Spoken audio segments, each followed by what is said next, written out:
Ele procurou acompanhar o desenho do edifício normando do Oscar Niemeyer, que é na curva exatamente entre a Casper Libero e a Avenida Ipiranga, e aquele local onde o edifício a garagem Alfredo Issa foi colocada, era um buraco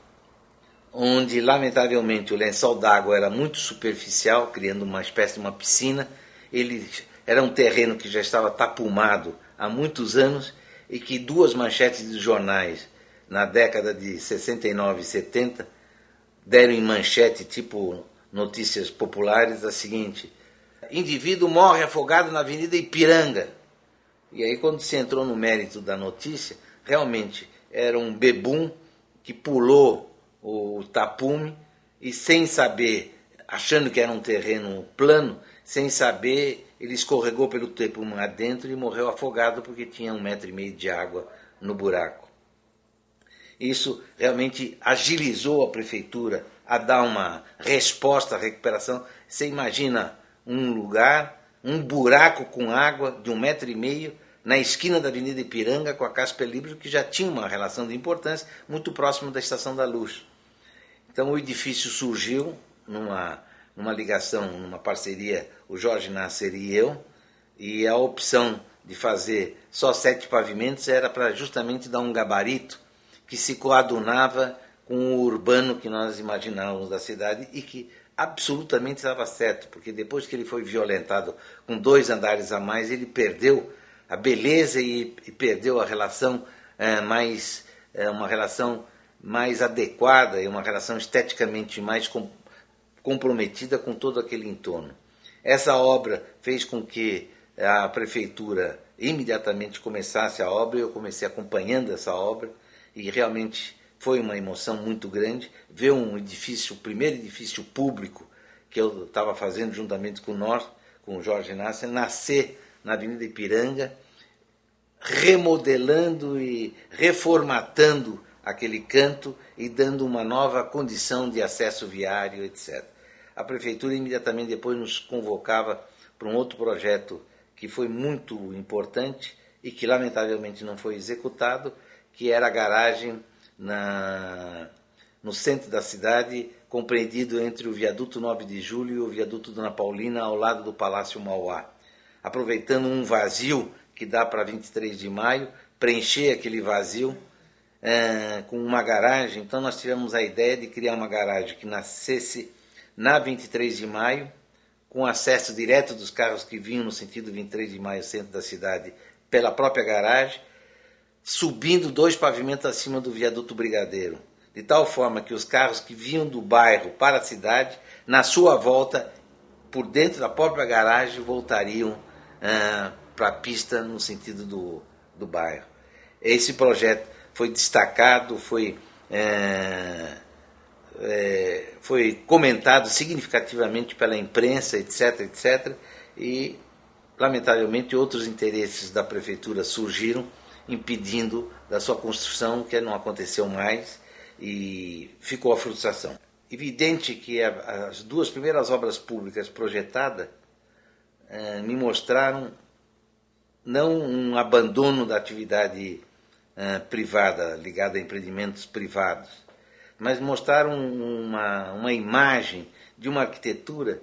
que se envolvia com a cidade de uma forma muito mais poderosa, de uma forma muito mais rica, de uma forma muito mais contundente que um pequeno prédio ou um edifício residencial. Então, essa ambição de encontrar espaços onde grande massa de gente pudesse aproveitar, pudesse circular, me levaram a ideias de insistir na procura de obras públicas. E realmente essa preocupação me levou quase que imediatamente a fazer 2 escolas, uma na prefeitura de São Bernardo do Campo, que também foi premiada pelo IAB, uma escola, 2 escolas para a prefeitura de São Paulo. Esse caminho novo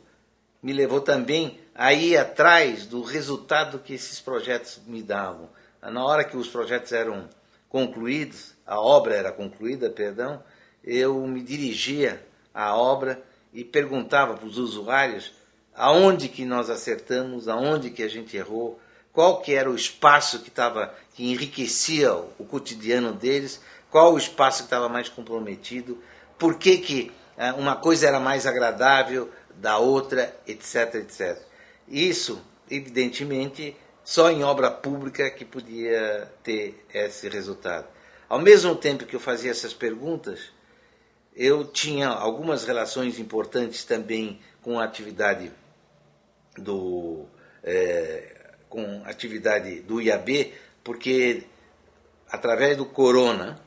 eu fui introduzido no IAB já quase que imediatamente após a formatura e comecei a perceber a luta dos arquitetos enquanto entidade profissional. E isso também me interessava, porque era uma luta da comunidade, era a defesa dos interesses da arquitetura, a defesa dos interesses do arquiteto, etc. Isso me aproximou também de um grande lutador pela arquitetura brasileira, pela arquitetura de São Paulo, que foi o arquiteto Oswaldo Corrêa Gonçalves, com o qual eu fiz um escritório em 1971, denominado Pluric, Escritório Pluricurricular de Projetos Limitada. Através desse projeto, atingimos de uma forma muito mais ampla as obras públicas. Então, com mais razão, esse escritório demonstrou o acerto de procurá-lo e de fazê-lo, porque o Oswaldo tinha uma relação muito importante com as áreas públicas e a proximidade, a sociedade com ele me fez com que essas obras começassem a surgir em condições, em quantidade maior. Ao mesmo tempo que criamos a Pluric, éramos convidados, o Oswaldo me convidava para um outro desafio, que era, juntamente com um conjunto muito grande de arquitetos de São Paulo, criar a Faculdade de Arquitetura de Santos. Isso em 71. A Faculdade de Arquitetura de Santos, sem dúvida nenhuma, foi um momento fortíssimo para São Paulo, porque ele rompia com uma condição de ditadura, ele